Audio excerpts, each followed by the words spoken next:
निकला हूँ दंडवत करने,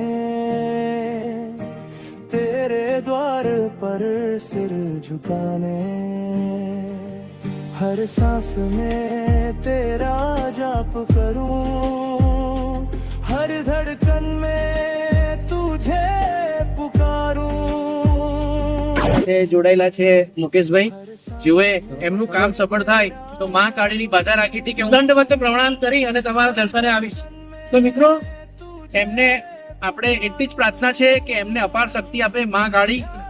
જય માં કાળી, એમને બહુ બધી શક્તિ આપો કે એમનો આ રસ્તો સરસ રીતે પસાર થઈ જાય. અને દરેક જણને મારી વિનંતી છે કે જ્યાં પણ મુકેશભાઈ તો એમની સેવા જરૂર કરજો, એમને સાથ સહકાર આપજો. જય માતાજી, જય મહાકાળી. जीवन तुझको समर्पित है।